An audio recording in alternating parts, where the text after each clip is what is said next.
है। आगे बढ़ने से पहले मैं आपको बता देना चाहती हूँ, ये हमारा व्हाट्सएप ग्रुप है, टेलीग्राम ग्रुप है, इनमें से आप कहीं भी ज्वाइन नहीं हुए हैं तो हो जाएंगे। यदि आप हमारा कोर्स परचेज करते हैं, आपको मिलते हैं नोट्स, प्रिपेयर के with answer, 100+ mock test, and ये रहा हमारा कोड। यदि आप इसको यूज करेंगे तो आपको 10% ऑफ मिलेगा। गुड मॉर्निंग रेखा जी, भूमिका जी, सुखराम जी, सबको गुड मॉर्निंग है। और इंफॉर्मेशन टेक्नोलॉजी एक्ट हम 2000 डिस्कस कर रहे थे, ये हमने इंट्रोडक्शन डिस्कस कर लिया था, ऑब्जेक्टिव हमने डिस्कस कर लिए थे, फीचर भी। यहाँ से हम स्टार्ट करेंगे, ठीक है, ताकि टाइम वेस्ट ना हो और सेशन को स्टार्ट किया जाए। ठीक है, ओवरव्यू क्या है इंफॉर्मेशन टेक्नोलॉजी एक्ट का? तो ये एक्ट डील करता है with e commerce and all transaction, जो भी इलेक्ट्रॉनिक तरीके से, जो भी ठीक है, डिजिटल तरीके से जो इतनी भी ट्रांजेक्शन होती हैं, उन पर जो है हमारा आईटी एक्ट जो है वो अप्लाई होता है, डील करता है इससे। It gives provision for the validity and recognition of electronic record along with the license that it is necessary to issue any digital or electronic signature. The article further give an overview of an act. ठीक है, ये जो है वो आपका licence के साथ electronic record की वैधता और मान्यता के लिए प्रावधान देता है, जो कि किसी भी डिजिटल इलेक्ट्रॉनिक सिग्नेचर जारी करने के लिए आवश्यक है। ठीक है, सबसे पहले हम electronic signature and electronic record के बारे में जानेंगे। तो ये एक्ट आपका डिफाइन करता है इलेक्ट्रॉनिक रिकॉर्ड, जो कि आपका सेक्शन 2+1 सब प्लस टी में जो है वो बताया गया है। ठीक है, electronic record which include any data, image, record और फाइल जो कि सेंड करी जाती है इलेक्ट्रॉनिक मोड में, अपने पास जो है वो रखी जाती है, उसे हम इलेक्ट्रॉनिक रिकॉर्ड जो है वो कहते हैं। ठीक है, कि ऐसा डाटा, इमेज, रिकॉर्ड और फाइल जो कि सेंड करी जाती है इलेक्ट्रॉनिक मोड से, उसे हम इलेक्ट्रॉनिक रिकॉर्ड जो है वो कहते हैं। अकॉर्डिंग टू सेक्शन 2+1 सब plus T A, any signature, ठीक है, जिसका यूज ऑथेंटिकेशन के लिए किया जाता है, electronic any electronic record this that is in the form of a digital signature is called electronic signature. Digital हस्ताक्षर के रूप में किसी भी इलेक्ट्रॉनिक रिकॉर्ड को प्रमाणित करने के लिए उपयोग किए जाने वाले किसी भी हस्ताक्षर को इलेक्ट्रॉनिक हस्ताक्षर जो है वो कहा जाता है। However, such authentication will be affected by the asymmetric crypto system and hash function as given in section 3 of this act. ठीक है, समझ आ गया? इस एक्ट में बोला इलेक्ट्रॉनिक रिकॉर्ड क्या होता है? कोई भी डाटा, कोई भी इमेज, कोई भी रिकॉर्ड और कोई भी फाइल जो कि इलेक्ट्रॉनिक मोड से सेंड करी जाती है, उसे हम इलेक्ट्रॉनिक रिकॉर्ड कहते हैं। जब हम सिग्नेचर करते हैं डिजिटल या इलेक्ट्रॉनिक माध्यम से, जब सिग्नेचर किए जाते हैं, उसे हम इलेक्ट्रॉनिक सिग्नेचर कहते हैं। ठीक है, इलेक्ट्रॉनिक सिग्नेचर प्रोवाइड करता है electronic representation of individual identity that provides the proof of consent and assent of the fact of given signature. Electronic हस्ताक्षर किसी व्यक्ति की पहचान का एक इलेक्ट्रॉनिक प्रतिनिधित्व करता है, जो कि दिए गए हस्ताक्षर के तथ्य के लिए सहमति का वो प्रदान करता है। और इन टू यदि हम बात करें, कुल मिलाकर ये बात करें, तो it is an approval from the signatory and that he assent to the written format for the same electronically. It is important to ensure that it is coming for the authorized signatory and has a mode of no modification of the document. ये सुनिश्चित करता है कि महत्वपूर्ण है कि अधिकृत हस्ताक्षरकर्ता से जो आ रहा है, जो उस दस्तावेज में संशोधन नहीं किया है। यानी कि देखो, इलेक्ट्रॉनिक सिग्नेचर प्रोवाइड करता है किसी पर्सन की इलेक्ट्रॉनिक रिप्रेजेंटेशन या किसी इंडिविजुअल की आइडेंटिटी, जो कि प्रूफ कर रहा है, यानी कि जो प्रोवाइड कर रहा है कि प्रूफ है of consent and assent of fact and of the given signature. Digital concept of digital signature क्या है? तो यहां पर बोला सिग्नेचर क्या होते हैं? सिंबॉलिक होते हैं। ठीक है, हम एक सिंबल होता है जो कि एसेंशियली क्या करते हैं? किसी पर्सन की आइडेंटिटी को रिप्रेजेंट करते हैं। सिग्नेचर इज सिंबॉलिक, ठीक है, एक प्रतीक है जो कि रिप्रेजेंट कर रहे हैं किसी पर्सन की आइडेंटिटी को। Signature of person hold a very significant place in a field of law. यदि हम बात करें, सिग्नेचर जो है वो हमारी लॉ के फील्ड में बहुत इंपॉर्टेंट रोल प्ले करते हैं ना। कहते हैं कि किसी के भी सिग्नेचर नहीं करने चाहिए, गलत बात होती है, चाहे कोई लीगल डॉक्यूमेंट है या वैसे भी, ठीक है। किसी भी डॉक्यूमेंट पर कभी भी सिग्नेचर नहीं करने, तो सिग्नेचर बहुत इंपॉर्टेंट रोल प्ले करते हैं हमारे लॉ की फील्ड में। As well as while carrying out this transaction, जब हम ट्रांजेक्शन की बात करें तो बहुत इंपॉर्टेंट रोल प्ले करते हैं। इवन कि आप बैंक में जाओ, पासबुक लेके जाओ घर से, अपनी मदर या किसी और के सिग्नेचर करवा के जाओ, तब भी बैंक अथॉरिटी जो है वो आपको अमाउंट नहीं देती है, पेमेंट नहीं देती है। क्यों? जब तक कोई पर्सन खुद से खुद प्रेजेंटली ना हो, उस प्रेजेंट ना हो उस बैंक ब्रांच में, तब तक आपको जो है वो पेमेंट नहीं दी जाती। इसलिए सिग्नेचर जो है वो बहुत ही ज्यादा वेरी इंपॉर्टेंट रोल प्ले करते हैं। तो बोला in person sign a particular document, जब भी एक पर्सन जो है वो आ, किसी भी पर्टिकुलर डॉक्यूमेंट में, देखो कि इस डॉक्यूमेंट में मान लीजिए ये ढेर सारी बातें लिखी हैं, यदि मैं इस डॉक्यूमेंट पर सिग्नेचर कर दूंगी तो इसका मतलब है कि मैंने इसको अच्छे से पढ़ लिया है और अपनी कंसेंट दी है, तभी मैंने इसमें सिग्नेचर करें, ठीक है। Verified the fact and aware of a content of a document and therefore is giving his assent to be the best of a knowledge, ठीक है। और तथ्यों को स्थापित कर किया है कि दस्तावेजों की सामग्री से अवगत है और इसलिए उसने अपनी सहमति जो है वो दी है। यदि हम अंडर द कॉन्ट्रैक्ट लॉ हम बात करें तो signature hold a whittle position, signature जो है वो बहुत अच्छी पोजीशन या बहुत ही इंपॉर्टेंट रोल कंसीडर करें कि साइन एक्सेप्ट और ऑफर के लिए। देखो कि किसी पर्सन ने ऑफर किया, उस पर्सन ने उसको एक्सेप्ट किया, ठीक है। तो बोला है कॉन्ट्रैक्ट एक्ट में भी, कॉन्ट्रैक्ट लॉ में भी सिग्नेचर बहुत इंपॉर्टेंट रोल प्ले करते हैं जब हम कंसीडर करते हैं कि इस ऑफर को एक्सेप्ट जो है वो कर लिया है। और the conventional form of signature has evolved a lot due to the technological advancement, और तकनीकी प्रगति के कारण हस्ताक्षर का पारंपरिक रूप बहुत विकसित हुआ है। और with the increase use of online transaction and email, risk of data being hacked and has also increase, कि ऑनलाइन लेन देन और ईमेल के बढ़ते उपयोग के साथ डाटा हैक होने का भी खतरा हो गया है, इसलिए ऑनलाइन हस्ताक्षर की अवधारणा अपेक्षाकृत महत्वपूर्ण हो गई है।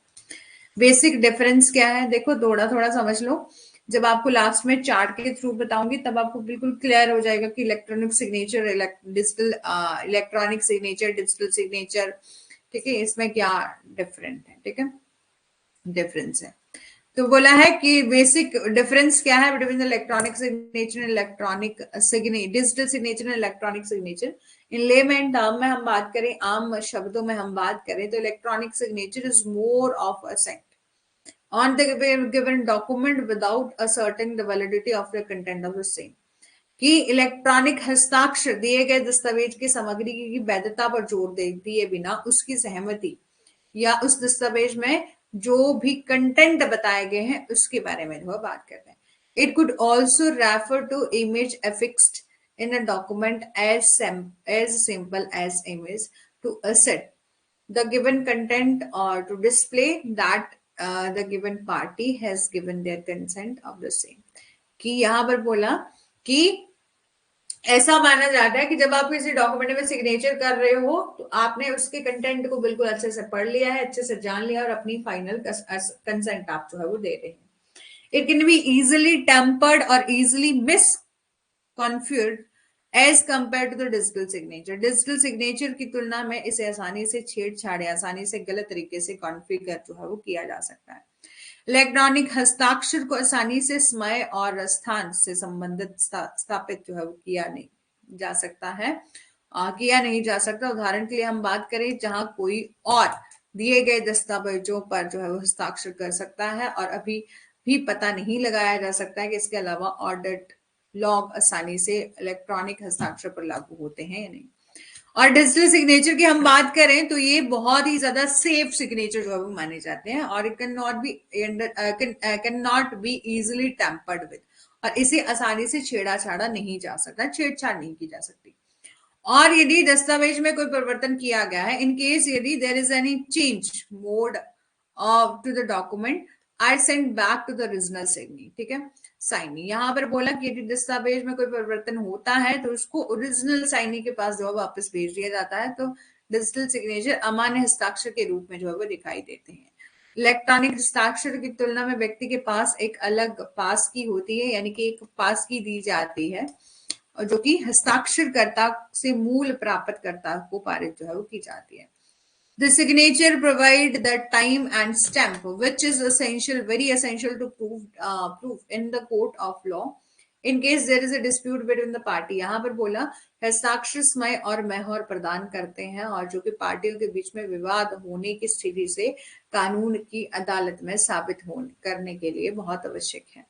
और यह व्यक्तियों की पहचान का खुलासा करता है और निश्चित रूप ने एक निश्चित पहचान प्रदान करते हैं। यानी कि इलेक्ट्रॉनिक सिग्नेचर जो है वो digital signature as compare to electronic signature बहुत ही ज्यादा सिक्योर होते हैं, सेफ होते हैं। यूनिसेटल मॉडल ऑफ लॉ, जो कि इलेक्ट्रॉनिक सिग्नेचर 2001 का था। पर्पस क्या है यूनिसेटल मॉडल का? ऑन इलेक्ट्रॉनिक सिग्नेचर 2001 प्रोवाइड करता है following statement which signify the importance of electronic signature. इसका उद्देश्य निम्नलिखित कथन प्रदान करता है जो कि इलेक्ट्रॉनिक हस्ताक्षर को महत्व को जो है दर्शाता है। Increase use of electronic authentication technique as a substitute for the handwritten signature and another traditional authentication procedure which has just the need for a specific legal framework। यहाँ पर बोला कि निम्नलिखित हस्ताक्षर और अन्य पारंपरिक प्रमाणीकरण प्रक्रियाओं के विकल्प के रूप में इलेक्ट्रॉनिक प्रमाणीकरण तकनीकों के बढ़ते हुए उपयोग इस तरह से आधुनिक तकनीकें जैसे कि आमतौर पर इलेक्ट्रॉनिक हस्ताक्षर के रूप में संदर्भित किया जाता है कि उपयोग परिणाम स्वरूप कानूनी प्रभाव के बारे में अनिश्चितता को कम करने के लिए जो है वो एक विशिष्ट कानूनी ढांचे की आवश्यकता को सुझाव दिया था। यानी कि यूनिसेटल मॉडल में जो है ये बोला गया था कि जिस तरह से हम यूज कर रहे हैं इलेक्ट्रॉनिक ऑथेंटिकेशन के लिए न्यू टेक्निक्स को एंड सब्स्टिट्यूट्स को और हैंड रिटन सिग्नेचर को, तो अदर ट्रेडिशनल ऑथेंटिकेशन प्रोसीजर ने सजेस्ट किया, मतलब हम इस यूनिसेटल मॉडल में कहा कि इससे रिलेटेड हम क्या करेंगे, साइन तो करेंगे लेकिन इलेक्ट्रॉनिक तरीके से साइन जो है वो करेंगे। आप आजकल की बात करें तो आप लोग कई ऐसे ऐप आ गए जहां पर यदि आप जस्ट जैसे फोन की स्क्रीन पर ऐसे क्लिक करोगे और आपके सिग्नेचर जो है वो हो जाएंगे। मतलब आप फोन पर जिस तरह से कॉपी पेन पर साइन करते हैं जिस तरह से आप जो है वो सिग्नेचर कर सकते हैं, तो वो आपकी इलेक्ट्रॉनिक सिग्नेचर, डिजिटल सिग्नेचर नहीं होते। डिजिटल सिग्नेचर आपके बिल्कुल जैसे कि की दी जाती है, पास की दी जाती है, बहुत सेफ होते हैं, बहुत सिक्योर होता है डिजिटल सिग्नेचर, ठीक है। और risk that diverging legislative approach can be taken in various countries with respect to the electronic signature called for the uniform legislative provision to establish the basic rule of what is inherently an international phenomenon where the legal harmony as well as the technical interoperability is desirable objective. Digital signature and electronic signature as defined under the electronic signature, ठीक है। यहाँ पर बोला कि digital signature और electronic signature को define करा गया है अंडर लॉ में। सबसे पहले हम इलेक्ट्रॉनिक सिग्नेचर के बारे में बात करें। The section 2 clause TA of information technology act 2000 में डिफाइन करा है इलेक्ट्रॉनिक सिग्नेचर को। इलेक्ट्रॉनिक सिग्नेचर क्या है? Authentication of any electronic record by subscribers by mean of electronic techniques specified in the second schedule and include the digital signature। दूसरी अनुसूची में निर्दिष्ट इलेक्ट्रॉनिक तकनीक के माध्यम से जो है वो,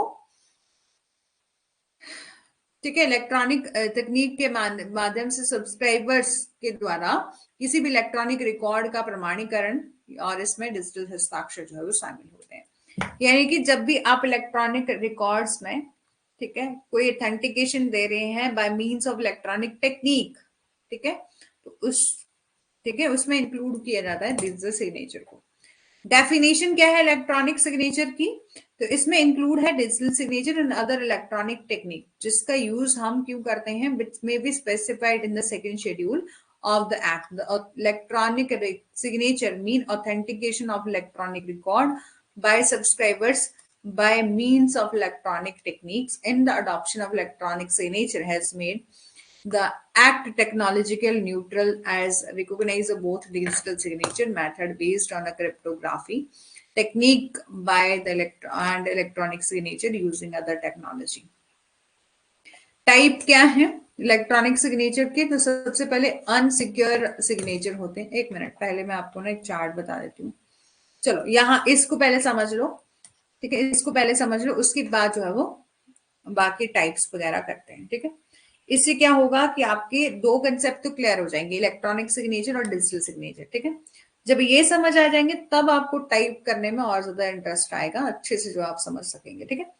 सबसे पहले इलेक्ट्रॉनिक सिग्नेचर ये डिफाइन करा है section 2 clause 1 clause T of information technology act 2000, ठीक है। यहां पर बोला it is a technologically neutral, ठीक है। क्या है? टेक्नोलॉजिकली न्यूट्रल है। No specific technological process is to be follow to create electronic signature, ठीक है। कोई भी प्रोसेस नहीं है, ठीक है, to be followed by a create an electronic signature. It is a terminologically neutral, no specific technology, ये न्यूट्रल है। जैसे कि आपने ऐसे कोई डॉक्यूमेंट लिया, जैसे यदि आप ऑनलाइन तरीके से किसी कंपनी में या किसी भी कंपनी में, चाहे एजुकेशन कंपनी में, कहीं भी कोई भी कंपनी है जहां पर जॉब करते हैं, ऑनलाइन घर बैठे वर्क फ्रॉम होम कर रहे हैं, तो आपको ना जैसे जो आपका एग्रीमेंट होता है, जैसे 6 मंथ का या 1 ईयर का एग्रीमेंट होता है, तो एग्रीमेंट वो मिलता है, तो उसमें आपको ऑनलाइन तरीके, डिजिटल तरीके से ही सिग्नेचर करके दोबारा से सेंड करना होता है। तो फोन में एक ऐप आती है, उससे जो है वो उस डॉक्यूमेंट में सिग्नेचर किए जा सकते हैं। ई सिग्नेचर कोई वेबसाइट है जिस पर, ठीक है, मेरे को अभी याद नहीं है लेकिन मैंने भी किए थे।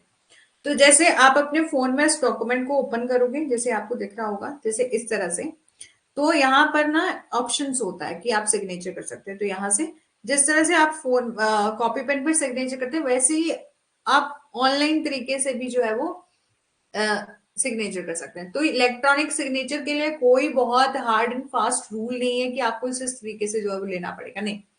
एक न्यूट्रल है, टेक्नोलॉजिकली न्यूट्रल है, कोई specific no special technological process है जो कि फॉलो करनी पड़ती है क्रिएट करने के लिए इलेक्ट्रॉनिक सिग्नेचर को। लेकिन डिजिटल सिग्नेचर क्या है? ये आपका डिजिटल सिग्नेचर कहां पर दिया गया है? Section 2 clause 1 sub clause P में of information technology act 2000। It follow a technology specific approach. इस टेक्नोलॉजी के लिए, डिजिटल सिग्नेचर के लिए स्पेसिफिक अप्रोच जो है वो अपनानी पड़ती है, such as uses of hash function, ठीक है। ये स्पेशल टेक्नोलॉजी जो है वो अपनानी पड़ती है। ये है आपका इलेक्ट्रॉनिक सिग्नेचर, ये आपका डिजिटल सिग्नेचर, ठीक है। तो electronic signature it can be created by using a various available technologies like attaching a picture of your signature, ठीक है। सिर्फ आप जो है वो इलेक्ट्रॉनिक सिग्नेचर इस तरह से भी किया, जैसे अडोब में भी एक जो भी एप्लीकेशन है अडोब, उसमें भी आता है ना कि यदि आपने फोटो क्लिक करी है तो उसको आप क्या कर सकते हो, डॉक्यूमेंट के साथ अटैच कर सकते हो। लेकिन डिजिटल सिग्नेचर में आपको पास की दी जाती है, यानी कि लॉ के तहत जो है वो आपका थोड़ा सा स्पेशल अप्रोच होती है डिजिटल सिग्नेचर के लिए। इसको जो यूज करता है उसको पब्लिक की दी जाती है। Cryptographic system to sign up a particular message which require a pair of keys, ठीक है। उसमें पेयर ऑफ कीज जो है वो दी जाती हैं, कुछ जैसे प्राइवेट कीज हो गई for encryption and public key for description and computed by using a hash function, ठीक है। और electronic signature it can be a form of a name of a type, name it can be in the form of name, type at the end of email, digital version of handwritten signature in the form of attachment and code or even a fingerprints, ठीक है। ये आपका electronic signature में आता है। Digital signature में it involve the uses of cryptographic system of constructing the signature and with a two-way of protected system, ठीक है, two way of a protection system. और इसमें इलेक्ट्रॉनिक सिग्नेचर में लेस ऑथेंटिक होता है as compare to digital signature. ये आपका more authenticity होती है इसमें as compare to electronic signature. It verified through the किसी पर्सन की जो कि साइनर होता है, साइनर यानी कि जो साइन कर रहा है उसकी आइडेंटिटी होती है। और इसमें it has certificate based digital 10 verification. ये इतना ज्यादा सिक्योर होता है कि उसको, यदि कोई पर्सन जो है वो कोई डिजिटल सिग्नेचर कर रहा है तो उसके लिए भी 10 टाइम जो है वो वेरिफिकेशन होती है कि ये उसी पर्सन का सिग्नेचर है या नहीं है। और ये सिग्नेचर खुद से लेना पड़ता है, पास की मिलती है, सर्टिफिकेट बेस्ड होता है ये, ठीक है, डिजिटल सिग्नेचर। और it use for a bearing a document, ठीक है, वेरीफाइंग अ डॉक्यूमेंट, ठीक है, इसका यूज हम वेरीफाई करने के लिए करते हैं उस किसी डॉक्यूमेंट को। लेकिन डिजिटल सिग्नेचर का यूज हम सिक्योरिंग अ डॉक्यूमेंट करते हैं ताकि डॉक्यूमेंट सिक्योर रहे। नो एक्सपायरेशन और वैलिडिटी पीरियड, कोई एक्सपायरेशन और वैलिडिटी पीरियड नहीं है। इट्स अ वैलिड अप और मैक्सिमम ऑफ 3 ईयर, ठीक है, इसकी वैलिडिटी कितनी रहती है, 3 ईयर के लिए रहती है। It is easily vulnerable to tampering, ठीक है, और ये सिक्योर होता है, हाईली रिलायबल होता है, यानी कि विश्वसनीय होता है, ठीक है।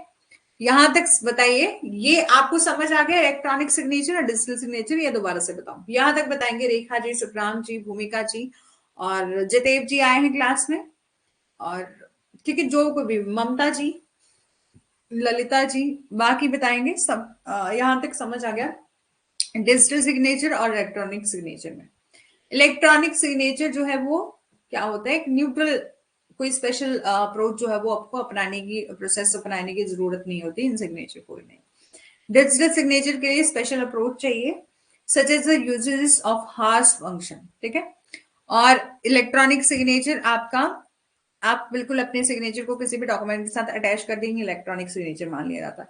लेकिन डिजिटल सिग्नेचर एक बहुत प्रोसेस से जो है वो लेना पड़ता है। एक पास की होती है जो कि उन लोगों को मिलती है, सर्टिफिकेट मिलता है जिनने डिजिटल सिग्नेचर लिया होता है।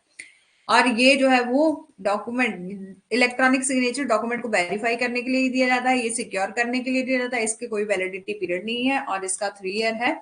और ये मतलब ऑल्टर किया जा सकता है, लेकिन मतलब वेनरेबल और टू टेम्पर्ड है, ठीक है। अच्छा एक बार बता दें, ठीक है, एक मिनट रुकना, ठीक है, दोबारा से बताती हूँ मैं।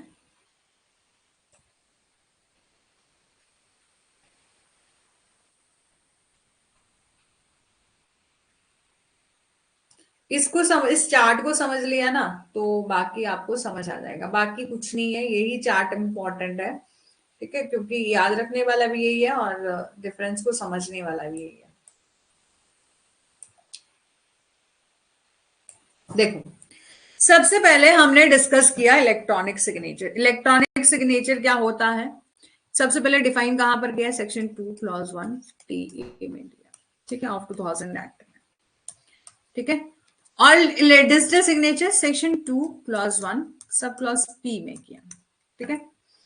और इसकी टेक्नोलॉजी यानी कि इस सिग्नेचर को करने की टेक्नोलॉजी जो है वो आपकी न्यूट्रल है, ठीक है। जैसे ही आपने, अब जैसे कॉपी पेन में सिग्नेचर करते हैं वैसे ही आप कर दो, ऑनलाइन तरीके से कर दो। जैसे आपका फोन है, आप एक वेबसाइट ओपन करो, ठीक है, आजकल कई ऐसी वेबसाइट हैं जो कि इलेक्ट्रॉनिक सिग्नेचर करती है, मतलब सिंपल सा, आप सिंपल से जो ऑनलाइन माध्यम से, इलेक्ट्रॉनिक माध्यम से सिग्नेचर कर रहे हैं वो आपके इलेक्ट्रॉनिक सिग्नेचर है।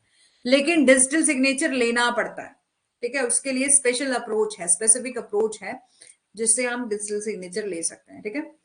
अब है आपका, it can created by using a various available technology like attaching a picture of your signature, ठीक है, कि आप इलेक्ट्रॉनिक सिग्नेचर को किस तरह से क्रिएट कर सकते हैं कि आप सिग्नेचर को अपने उस पिक्चर में भी जो है वो, मतलब अपनी फोटो डॉक्यूमेंट में अटैच कर सकते हैं।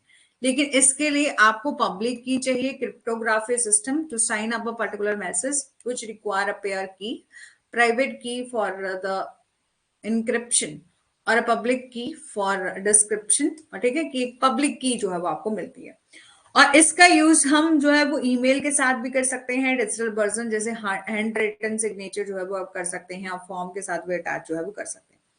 लेकिन डिजिटल सिग्नेचर का यूज हम क्रिप्टो सिस्टम, ठीक है, क्रिप्टोग्राफिक सिस्टम के लिए फॉर कंस्ट्रक्टिंग अ सिग्नेचर और with a 2 way protection system के लिए जो है वो किया जाता है, ठीक है। और इलेक्ट्रॉनिक सिग्नेचर जो है वो आपका लेस ऑथेंटिक होता है as compare to digital signature, यानी कि इतना ज्यादा विश्वसनीय, इतना ज्यादा प्रोटेक्ट नहीं होता है इलेक्ट्रॉनिक सिग्नेचर। लेकिन digital signature it has more authenticity as compare to electronic signature. Electronic signature के कंपेयर में बहुत ही ज्यादा सिक्योर होता है, ऑथेंटिसिटी होता है, यानी कि आप उस पर विश्वास कर सकते हैं, अच्छा है, ठीक है। इसकी इस इसका यूज, इलेक्ट्रॉनिक सिग्नेचर का यूज हम जो साइनर है, यानी कि जो साइन करने वाला है, वो वेरीफाई करता है अपनी आइडेंटिटी को कि मैं ही हूं, ठीक है। लेकिन मतलब वो खुद वेरीफाई करता है। लेकिन डिजिटल सिग्नेचर किसी ने जो लिया होता है तो उसको, उसने जो एक सर्टिफिकेट बेस्ड डिजिटल सिग्नेचर होता है, उसको 10 टाइम जो है वो वेरीफाई किया जाता है कि ये उस पर्सन का ये सिग्नेचर है जिसने हमसे लिया है। और इसका यूज वेरीफाई, डॉक्यूमेंट को वेरीफाई करने के लिए किया जाता है, और इसका यूज जो है वो डॉक्यूमेंट को सिक्योर करने के लिए किया जाता है, इलेक्ट्रॉनिक सिग्नेचर का यूज। और इट हैज नो एक्सपायरेशन और वैलिडिटी पीरियड, इसका कोई एक्सपायरी और वैलिडिटी पीरियड नहीं है, और it is valid up to the maximum of 3 year, ठीक है। ये 3 साल तक जो है वो वैलिड रहता है। और it easily vulnerable to the tampering, और ये आपका हाईली और रिलायबल होता है और सिक्योर होता है, ठीक है। ठीक है, अब समझ आ गया? सुखराम जी बताएंगे। मेन आपका समझ में आने का है, ठीक है, समझ आ गया। हाँ, बैंक में जो किया जाता है डिजिटल सिग्नेचर, लेकिन वो भी किसी किसी व्यक्ति ने जिन्होंने डिजिटल सिग्नेचर लिया होता है, वो लेना पड़ता है, ठीक है। काफी ज्यादा प्रोसेस होती है इसकी, ठीक है, उसको लेना पड़ता है, ठीक है। कुछ और एग्जांपल बताती हूँ मैं।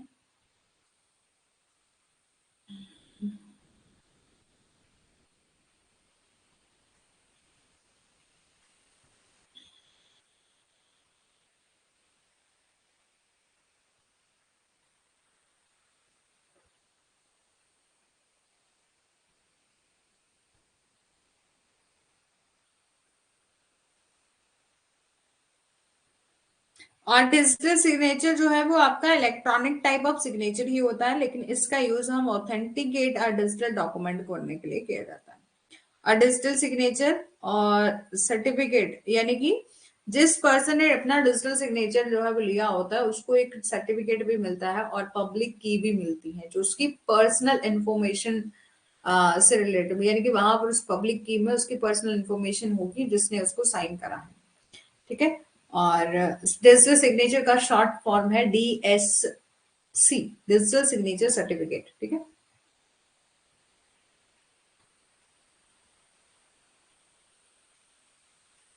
ठीक है, चलो, तो आई होप कि यहां तक आपको समझ में आ गया है। अब हम करेंगे टाइप, ठीक है। टाइप क्या है, ये हम पहले इलेक्ट्रॉनिक सिग्नेचर के करेंगे, फिर हम डिजिटल सिग्नेचर के करेंगे, ठीक है। तो आई होप कि यहां तक मैं इतना समझ पा रही हूँ कि आपको बिल्कुल टाइप, इलेक्ट्रॉनिक सिग्नेचर और डिजिटल सिग्नेचर क्या होता है वो समझ में आ गया होगा। तो टाइप क्या है इलेक्ट्रॉनिक सिग्नेचर की, सबसे पहले अनसिक्योर सिग्नेचर होता है। तो since electronic signature is more of an unsecure type of signature, there are affixations that are marked in the end of a reference. However, as stated earlier, they can be easily tampered and provided much as a focus of authenticity of identity. The following are the type of electronic signature. असुरक्षित हस्ताक्षर, यानी कि ये आपका unsecure signature होता है, कि since electronic signature is more of an unsecure type of signature, ये आपका अनसिक्योर टाइप ऑफ सिग्नेचर होता है, इसलिए संदर्भ के लिए अंत में चिन्हित किए गए या चिपकाए गए हैं। हालांकि जैसे कि ये पहले कहा गया है कि उन्हें आसानी से छेड़छाड़ की जा सकती है और पहचान की प्रामाणिकता पर भी अधिक ध्यान केंद्रित जो है वो नहीं किया जा सकता। सबसे पहले ईमेल सिग्नेचर, ठीक है, कि ईमेल में कि हम इलेक्ट्रॉनिक सिग्नेचर का यूज कहां पर करते हैं, ईमेल सिग्नेचर के लिए। Just merely typing one's name or a symbol in the end of email or sending a message or the letterhead, they can easily be forget for anyone else, ठीक है। दूसरा है web based signature. In many organization the company does many hates with the hats with the regard of activity conducted in the organization। यहाँ पर बोला web based signature क्या होता है कि कई ऑर्गेनाइजेशन, कंपनियों, संगठनों में आयोजित गतिविधियों के संबंध में कई ज्यादा जो है वो अलग अलग जो है वो प्लेटफॉर्म, मतलब अपने अपने वेब पोर्टल जो है उन्होंने बनाए होते हैं। इससे संगठन में वेब आधारित क्लिक रैप अनुबंधों के लिए जो है वो बनाया जाता है। यानी कि इस ऑर्गेनाइजेशन में क्या किया जाता है, web based click wrap contract जो है वो बनाए जाते हैं कि आप जस्ट उसको क्लिक करोगे और ऐसा मान लिया जाएगा कि आपने उसको एक्सेप्ट कर लिया है, which acceptance is merely by clicking a single button. Such signature bind on a party even if they are fraudulently. ठीक है, देखो वेब बेस्ड सिग्नेचर या क्लिक ब्रैप सिग्नेचर उसे कहते हैं जैसे कि आपने कोई वेबसाइट ओपन करी, ठीक है, कोई वेबसाइट ओपन करी, उसमें ऑप्शन आता है कि आप आई एग्री का, ठीक है, यदि आप उसमें ऑप्शन आते हैं, जस्ट आप क्लिक कर रहे हो, मान लिया जाता है कि आपने पूरी इंफॉर्मेशन जो है वो समझ ली है और आपने एग्री कर लिया है, तो आपके बीच में कॉन्ट्रैक्ट जो है वो बन गया। ठीक है, और आपने अपनी असेंट दे दी है। ठीक है, तो यहाँ पर बोला वेब बेस्ड सिग्नेचर, यानी कि आप जो है वो बाय क्लिक करके, सिंगल बटन को क्लिक करके आप एक्सेप्ट कर रहे हो। और सच सिग्नेचर बाइंड, यानी कि आप इस तरह से यदि आप ऑनलाइन के माध्यम से भी कोई सिग्नेचर कर रहे हो तो bind on the party even they are, यानी भले ही जो है उन्हें धोखाधड़ी से जो है वो किया गया। Advancement of growing online transaction has caused variety of the cyber crime to take place right from the depictedness और to the hidden identity। यहाँ पर बोला बढ़ते ऑनलाइन लेन देन की प्रगति के नए विभिन्न प्रकार के साइबर क्राइम अपराधों को भ्रामकता से जो है वो छिपी पहचान तक पहुंचाया है। और इसका कारण इस कारण से है कि डिजिटल हस्ताक्षर को हस्ताक्षर कि अधिक कठोर रूप से मैं जो है वो और प्रेषक की पहचान की रक्षा के लिए जो है वो लिया जा सकता है। इलेक्ट्रॉनिक हस्ताक्षर में होने वाले खतरे को रोकने के लिए अधिक उन्नत तरीके हैं। सिक्योर सिग्नेचर, ठीक है, जरूरी है अनसिक्योर हो, सिक्योर सिग्नेचर भी होते हैं जिसमें आपका इंक्लूड होता है such as a digital signature. ऐसे सिग्नेचर जो कि आपके डिजिटली सिक्योर होते हैं, ऐसे सिग्नेचर जो कि डिजिटली सिक्योर होते हैं and also which have more legal weightage. ठीक है, जिसकी अपनी लीगल वेटेज होती है। तो सबसे पहले डिजिटल सिग्नेचर के बारे में हमने समझ लिया according to section 2 clause 1 clause 3, जिसमें बोला है of information technology act 2000। Digital signature mean authentication of any electronic record by a person who is subscribe for the digital signature in accordance to produce, ठीक है, to procedure mention, जो कि आपका और जो किस तरीके से बनाए जाए, जो कि सेक्शन 3 में जो प्रोसीजर बताया गया है उसके थ्रू जो है बनाया जाए। Section 5 of information technology act 2000 जो है वो बात करता है legal recognisation to the digital signature. ठीक है, और इन डिजिटल सिग्नेचर का यूज हम क्यों क्यों करते हैं, तो सबसे पहले पर्सनल यूज के लिए। तो बोला it is a liberty of individual to use a signature personally without creating a hassle to personally be at the given place. यह व्यक्ति की स्वतंत्रता पर है कि यदि वह दिए गए स्थान पर व्यक्तिगत रूप से होने वाली परेशानी पैदा किए बिना व्यक्तिगत रूप से हस्ताक्षर का उपयोग जो है वो करें पर्सनल यूज के लिए। दूसरा बिजनेस के लिए, जैसे प्रोफेशनल सच एज आर्ट, जो आपके आर्किटेक्ट होते हैं और कंस्ट्रक्शन का काम करते हैं, engineering companies required to sign और tender, market procurement or even bidding, digital signature can approve to be a great way to provide assent। ठीक है, और फिर आपका जीएसटी फाइलिंग करना हो, यानी कि रिटर्न्स फाइल करनी हो फॉर जीएसटी के लिए, ये बोला कि GST filing e filing cause individual to compulsory opt, ठीक है, एंड फॉर डिजिटल सिग्नेचर या फाइल करना हो income tax. Such corporation require the business to file a tax all over India and thus saving the high of the day, ठीक है, light of day। या आपको ROC, ठीक है, register of companies यदि फाइल करना है registrar of companies and file करना है various document has caused enough leverage for individual to opt for a digital signature. ठीक है, ये अब हमने समझ लिया। दूसरा है electronic record and e governance, जो कि आपके सिलेबस में मेंशन करा गया है। इलेक्ट्रॉनिक रिकॉर्ड होता है और आपका ई गवर्नेंस क्या होता है। According to World Bank, e governance when government agency, ठीक है, यहाँ पर बोला ई गवर्नेंस तब होता है जब गवर्नमेंट एजेंसी यूज करे इंफॉर्मेशन को, मतलब जब एजेंसी, गवर्नमेंट की एजेंसियां यूज कर रही इंफॉर्मेशन को और कम्युनिकेशन को थ्रू टेक्नोलॉजी के थ्रू, ठीक है, टेक्नोलॉजी के थ्रू जो है वो इंफॉर्मेशन और ठीक है, ऐसी गवर्नमेंट की एजेंसियां जो कि यूज कर रही हैं इंफॉर्मेशन को और कम्युनिकेशन को टेक्नोलॉजी के माध्यम से to transform relation with the citizen, ठीक है, जिसका रिलेशन किसके साथ है, सिटीजन के साथ है, business and other other government agencies. One of the prime objective क्या है आईटी एक्ट का 2000 का, कि प्रमोशन करना है किसकी, इलेक्ट्रॉनिक गवर्नेंस की। इन दिस आर्टिकल हम इसी के बारे में जो है वो बात करेंगे। देखो इलेक्ट्रॉनिक रिकॉर्ड और ई गवर्नेंस से क्या समझते हैं। इलेक्ट्रॉनिक रिकॉर्ड जो कि ऑनलाइन माध्यम से, डिजिटली माध्यम से, ऑनलाइन इलेक्ट्रॉनिक माध्यम से ऐसे कोई फाइल, ऐसा कोई डाटा जो अपने पास रिकॉर्ड करके रखा है उसे हम इलेक्ट्रॉनिक रिकॉर्ड कहते हैं। ई गवर्नेंस ऐसी कुछ गवर्नमेंट की एजेंसियां जो इंफॉर्मेशन और कम्युनिकेशन टेक्नोलॉजी का यूज कर रही हैं, ट्रांसफर कर रही हैं, ट्रांसफॉर्म कर रही हैं विद सिटीजन के साथ अपनी इंफॉर्मेशन को, और business and other government agencies, ठीक है। और ये बोला in the IT act 2000 there are a special provision under chapter number 3 to grant a legal recognition to electronic record signature and also encourage the government and its agencies to use them, ठीक है। यहाँ पर बोला कि IT act 2000 there are the special provision, इसके तहत special provision है under chapter number 3 to grant a legal recognition to electronic record. IT अधिनियम 2000 में अध्याय 3 चैप्टर नंबर 3 के तहत इलेक्ट्रॉनिक रिकॉर्ड हस्ताक्षर को कानूनी मान्यता देने और सरकार और उसकी एजेंसियों को उनका उपयोग करने के लिए प्रोत्साहित करने के लिए विशेष प्रावधान है। कौन कौन से प्रोविजन है, सबसे पहले बोला provision for e governance under the IT act 2000। These are the provision under RT Act 2000 in the context of e-governance। सबसे पहले legal recognization of electronic record, section number 4 की लीगल रिकॉग्नाइजेशन की कानूनी मान्यता मिली है किसको, इलेक्ट्रॉनिक रिकॉर्ड को। Section number 4 में बोला let's say that certain law require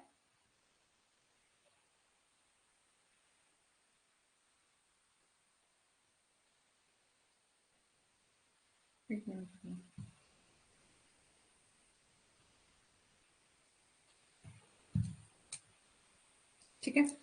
तो सबसे पहले बोला सेक्शन नंबर 4 में कि लीगल रिकॉग्नाइजेशन मिला है किसको, इलेक्ट्रॉनिक रिकॉर्ड को, की मान्यता, कानूनी मान्यता मिली है किसको, सेक्शन नंबर 4, ठीक है, electronic record. Let says that certain law require a matter written or typewritten or printed. यहां मान लें कि यदि एक निश्चित कानून के लिए लिखित और टाइप लिखित या मुद्रित मामले की आवश्यकता होती है, और यहां तक कि इस कानून के तहत कानून के मामले में आवश्यकता को संतुष्ट किया जाता है यदि जानकारी इलेक्ट्रॉनिक रूप से प्रदान की जाती है और उपलब्ध करवाई जाती है, ठीक है, कि यदि कोई इंफॉर्मेशन है इलेक्ट्रॉनिक फॉर्म से जो है वो अवेलेबल करवाई जा रही है कोई इंफॉर्मेशन, और जो इंफॉर्मेशन है वो आपकी इलेक्ट्रॉनिक माध्यम से जो है वो पहुंचाई जा रही है। दूसरा legal recognization of digital signature, section number 5। Let's say यहाँ पर बोला law require a person signature, की मान लें कि कानून को कुछ जानकारी या दस्तावेज को प्रमाणित करने के लिए किसी व्यक्ति के हस्ताक्षर की आवश्यकता होती है, और इस तरह से कानून में निहित किसी भी चीज के बावजूद यदि व्यक्ति इसे केंद्र सरकार के द्वारा निर्धारित तरीके से हस्ताक्षर के साथ प्रमाणित करता है तो वो कानून की आवश्यकता को पूरा करता है। तो इसे समझने के उद्देश्य है, हस्ताक्षर का अर्थ है कि दस्तावेज पर अपने हस्ताक्षर या इसी तरह का निशान चिपकाने वाला, यानी कि जो डिजिटल सिग्नेचर है उनको भी लीगल रिकॉग्नाइजेशन मिली हुई है, कि उनको भी कानूनी मान्यता मिली हुई है।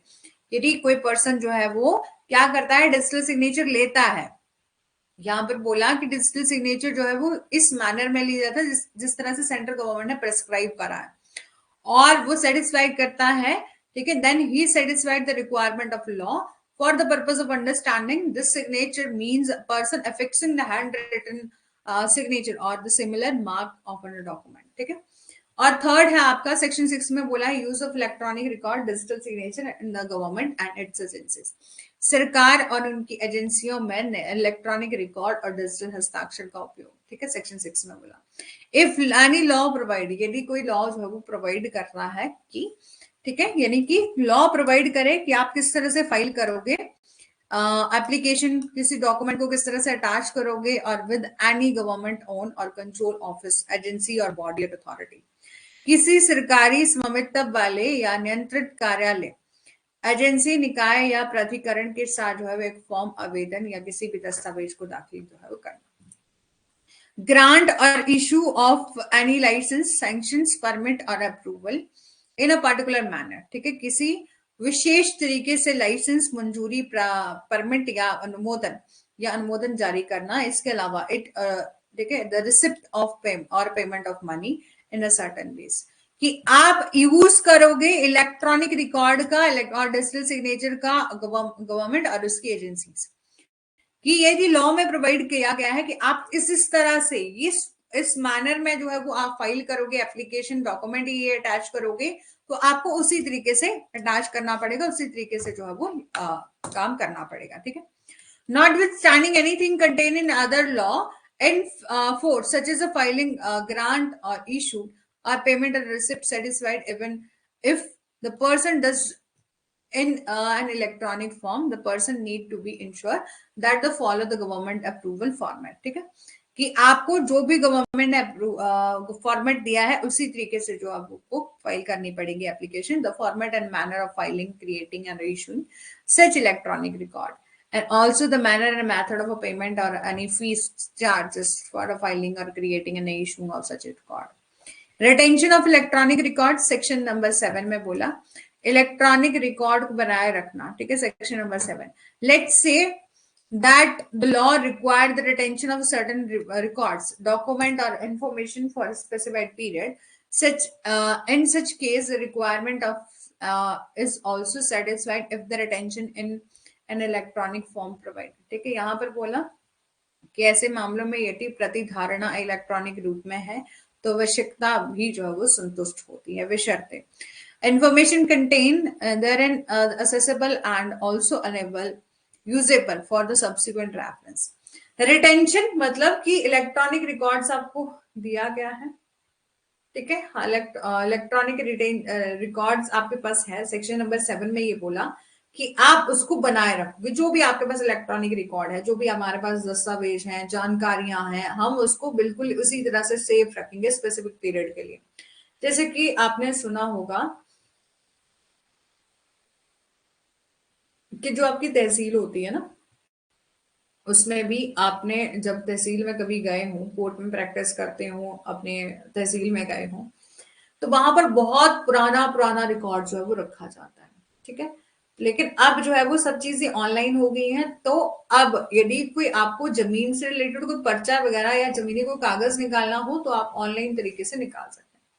तो बोला यदि आपके पास ऑनलाइन या इलेक्ट्रॉनिक रिकॉर्ड आपके पास अवेलेबल है तो आप कुछ स्पेसिफाइड पीरियड के लिए अपने पास रिकॉर्ड करके रख सकते हो, ठीक है, कुछ टाइम के लिए जो अपने पास रिकॉर्ड करके रखोगे, ठीक है। In such cases में requirement is also satisfied if the retention is in the electronic form provided. The information contained therein is accessible and also usable for the subsequent reference, ठीक है। इसमें निहित जानकारी सुलभ है और बाद में सुलभ, ठीक है।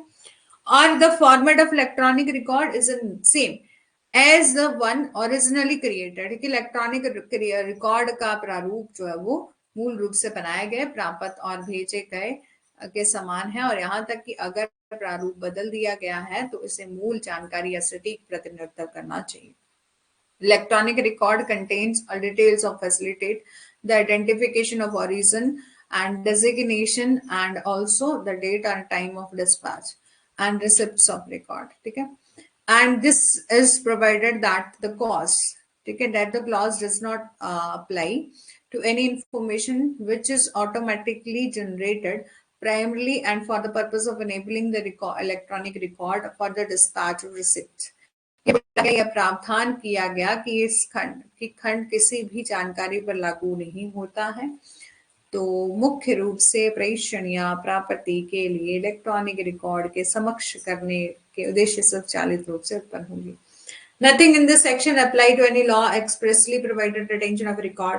यदि कोई और, जैसे कि अपना लैंड रेवेन्यू एक्ट हो गया, उसमें तो नहीं मेंशन करा होगा, लेकिन ऐसा कि कोई भी ऐसा अलग से लॉ स्पेशली जो कि बात करता है कि इतने टाइम तक आप रिटेन कर रख सकते हो, अपने रिकॉर्ड को मेंटेन करोगे, तो आपको उस तरीके से उतने ही टाइम में जो है वो मेंटेन करना पड़ेगा।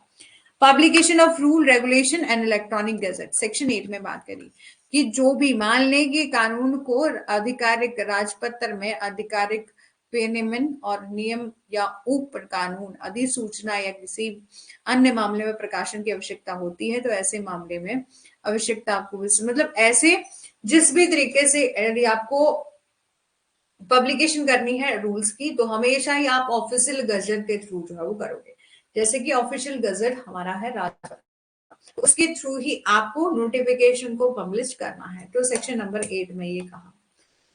सेक्शन नंबर 6, 7 और 8 do not confer the right to insist document should be accepted in the electronic form। Section number 9, it is important to note nothing contained in section 6, 7 or 8 confer a right upon a person to insist either the acceptance, issuance or creation or also retention of any document, monetary transaction in the electronic form।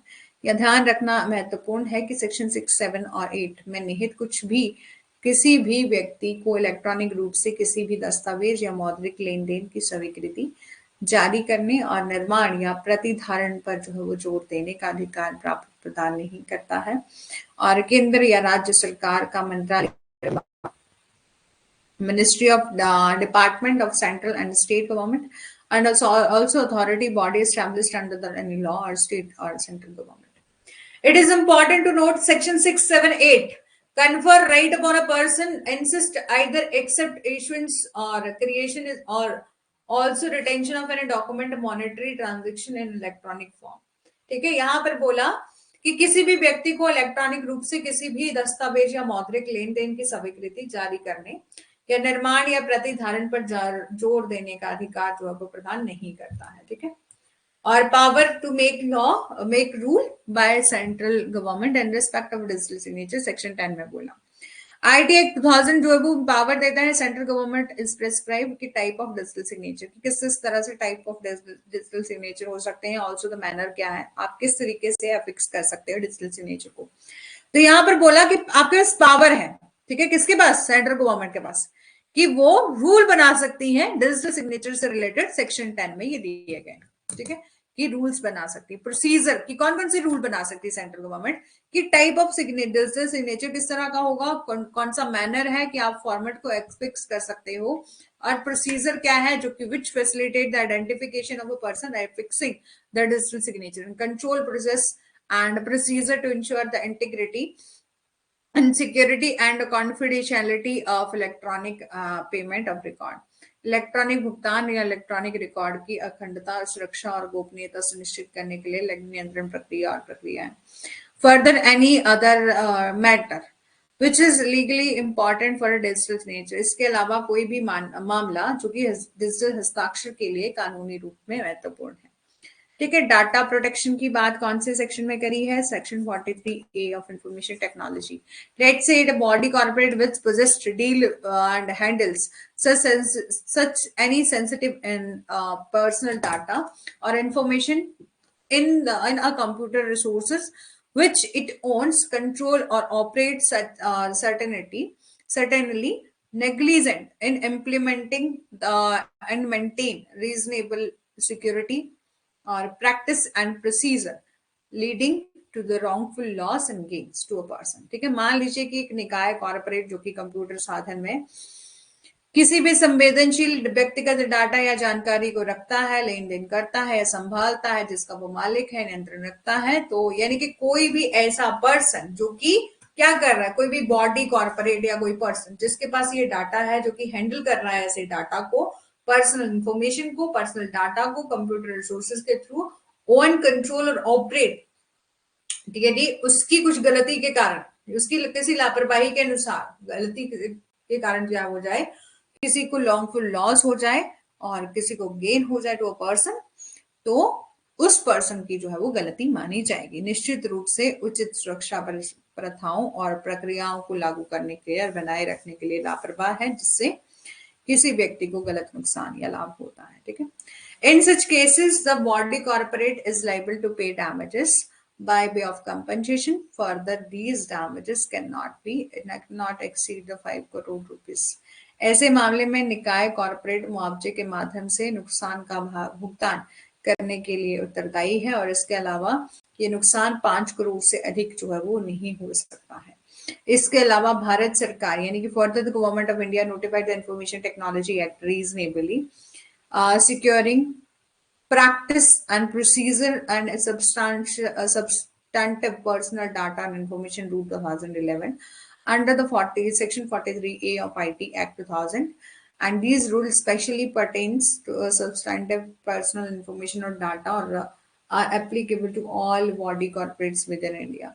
इसके अलावा भारत सरकार ने सूचना प्रौद्योगिकी अधिनियम 2000 की section 43A के तहत जो है वो ये बोला गया है कि संवेदनशील जो डाटा है, सेंसिटिव इंफॉर्मेशन जो है, पर्सनल डाटा जो है वो उसको किस तरह से सिक्योर करना है, ये आपके सेक्शन 43 में जो है वो बताया गया, जो कि हमने अभी डिस्कस किया। और यदि गवर्नमेंट ऑफ इंडिया यदि इन केस और भी रूल्स बनाती है, वो भी आपके सेक्शन 43A में जो है वो आएंगे। These rule specially pertain to a substantive personal information, ये आपके रूल्स जो है वो आपको बात करते हैं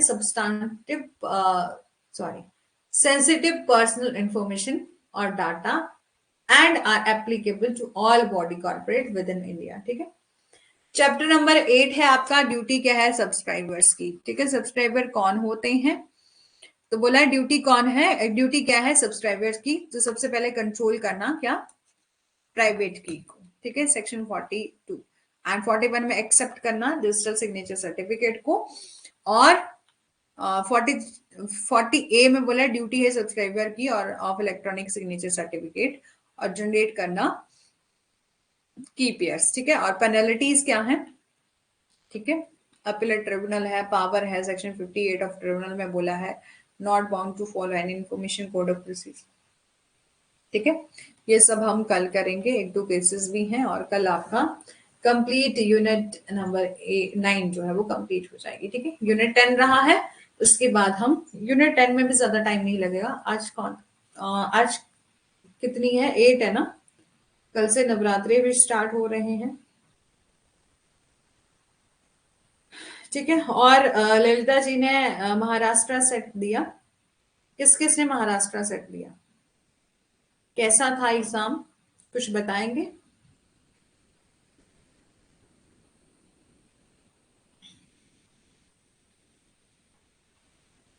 कैसा रहा एग्जाम, था कैसा, जिस तरह के क्वेश्चन आए थे, टफ लगा, इजी लगा?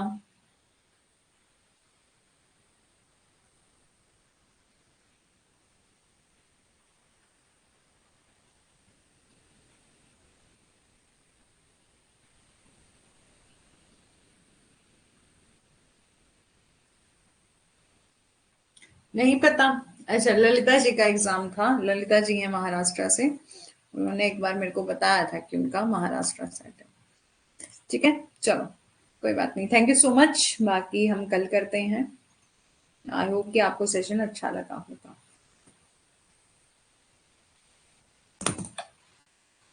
बाय बाय जी सबको।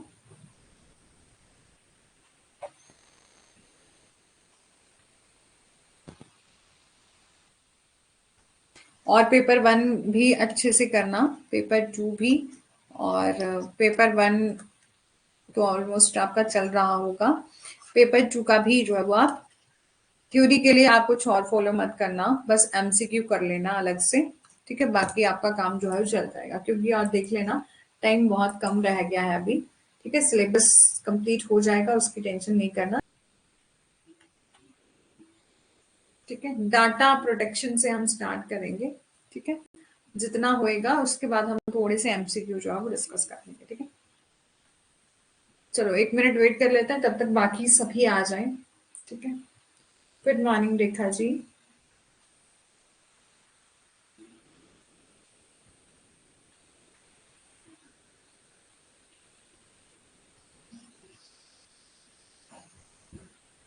चलो, section 43A of information technology act में डाटा प्रोटेक्शन की बात बोली गई है। ठीक है, लेट्स से कि that a body corporate which just deal और handle any substantive personal data और information in a computer resources. यहाँ पर बोला कि कोई भी बॉडी कॉर्पोरेट, ठीक है, उसके पास कोई भी डाटा है, ठीक है, और वो हैंडल करता है सब्सटैंशियल पर्सनल इंफॉर्मेशन को और डाटा को और कंप्यूटर रिसोर्सेज में, which in one control or it operate is certainly negligent in implementing and maintaining reasonable security practice and procedure leading to wrongful loss or gain to a person। ठीक है, यहाँ पर बोला है कि कोई भी बॉडी कॉर्पोरेट है, कोई भी ऐसा इंडिविजुअल है, यानी कि कोई भी बॉडी कॉर्पोरेट जो कि डील करती है सब्सटैंटिव पर्सनल, सॉरी सब्सटैंटिव नहीं, कल भी मैं गलती कर रही थी बार बार, सेंसिटिव, ठीक है, सेंसिटिव पर्सनल डाटा जो कि संवेदनशील है, ऐसा डाटा जो कि आप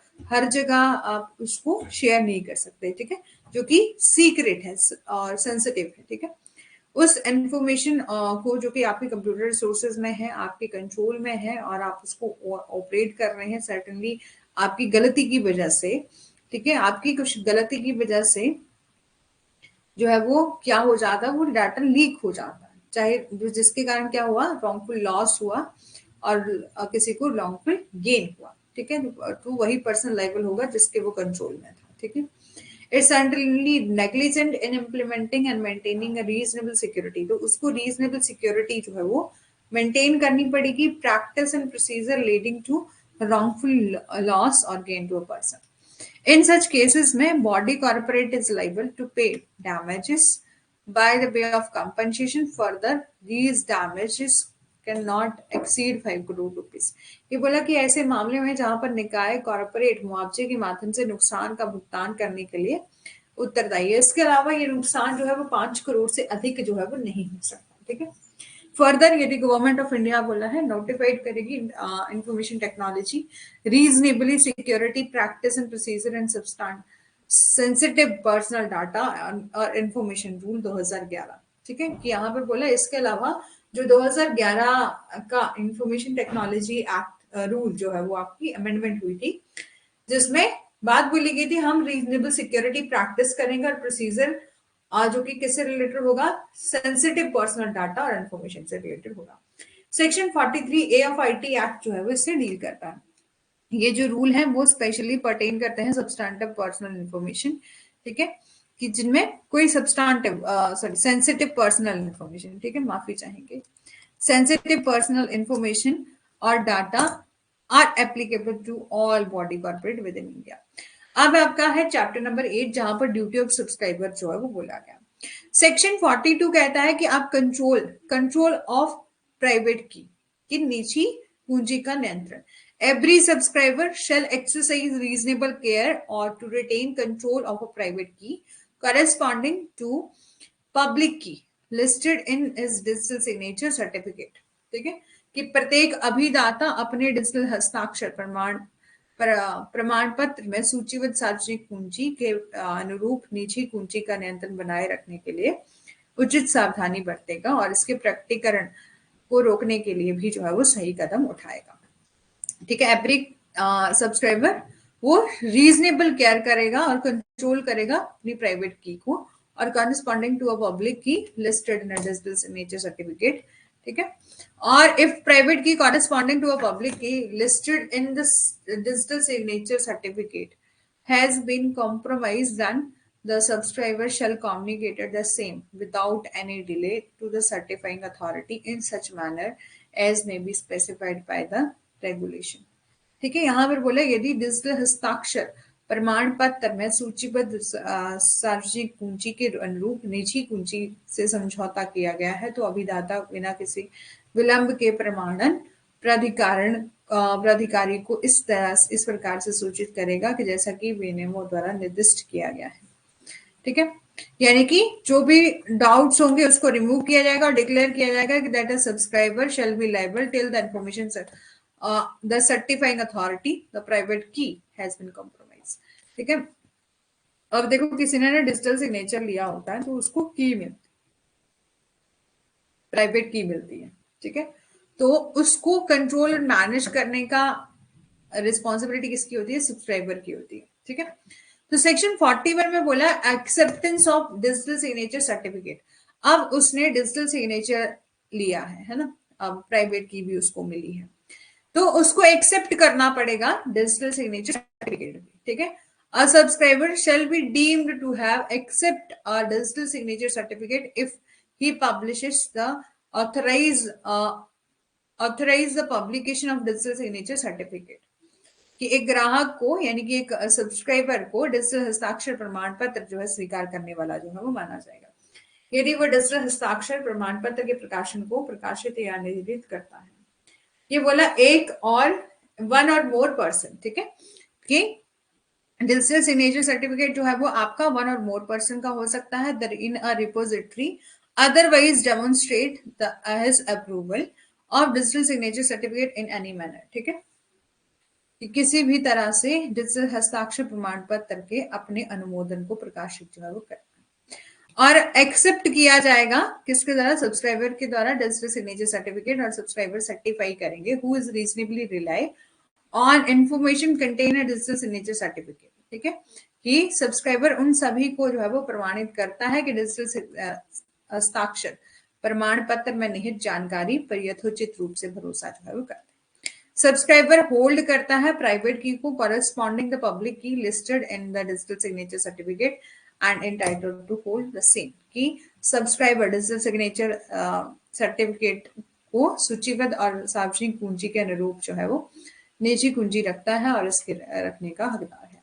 all representation made by the subscriber to certifying authority and all the material relevant the information contained in a digital signature certificate are true, or all information in a digital signature certificate that is within the knowledge of subscriber is true, ठीक है। उसको जितनी भी information दी गई है ऐसा आप देखो कि उसको डिजिटल सिग्नेचर सर्टिफिकेट मिल रहा है तो इट मीन्स उसको सब चीजों का नॉलेज है और उसको विद इन मतलब उसको सब चीजों का नॉलेज है और तभी वो मतलब क्या कुछ बेनिफिट है डिजिटल सिग्नेचर लेने के, डिजिटल सिग्नेचर बनवाने के, और उसको सर्टिफिकेट मिल रहा है तो क्या कुछ बेनिफिट है, क्या कुछ जो है वो एडवांटेज डिसएडवांटेजेस सबका जो है उसको नॉलेज है of the subscriber is true, ठीक है। सेक्शन 40A में बोला ड्यूटी है सब्सक्राइबर की ऑफ इलेक्ट्रॉनिक सिग्नेचर सर्टिफिकेट, कि जब इसने इलेक्ट्रॉनिक सिग्नेचर सर्टिफिकेट लिया तो उस सब्सक्राइबर की क्या ड्यूटी है? बोले इन रिस्पेक्ट ऑफ, एक minute,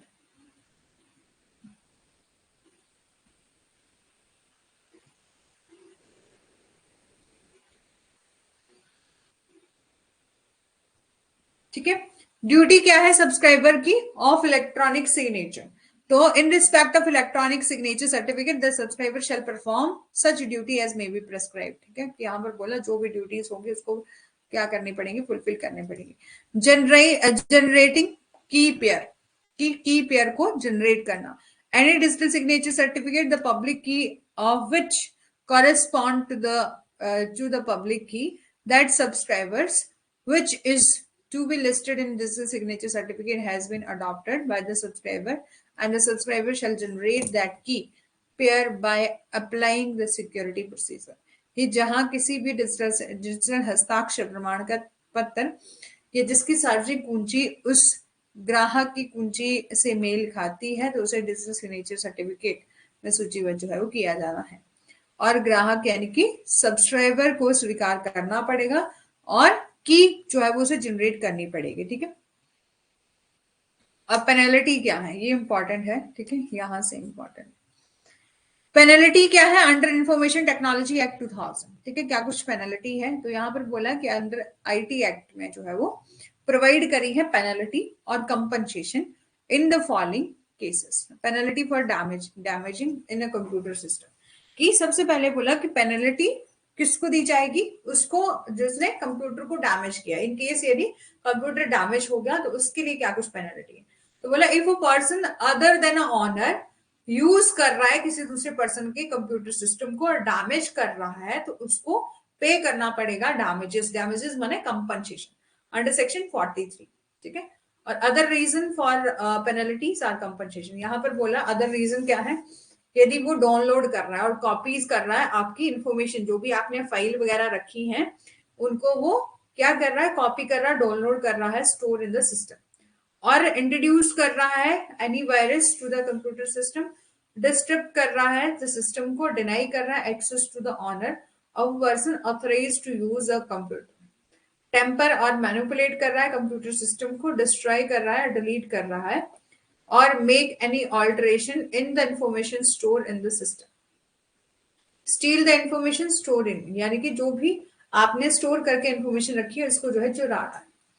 compensation in case of failure of protect data, कि यदि इन केस यदि जो प्रोटेक्टेड डाटा है वो आपका मतलब उस इन केस यदि फेल हो जाता है डाटा को प्रोटेक्ट करने के लिए, तो क्या कुछ कंपनसेशन दिया जाएगा। यहाँ पर बोला under section 43A, if a corporation और a company has store the data of employees or to other citizen any substantive data in its computer system but fail to protect it from the hackers or other activity shall be liable to pay compensation। तो उसको जो है वो liable माना जाएगा कि ये liable है, उसको पे करना पड़ेगा कंपनसेशन जिस दूसरी पार्टी को, ठीक।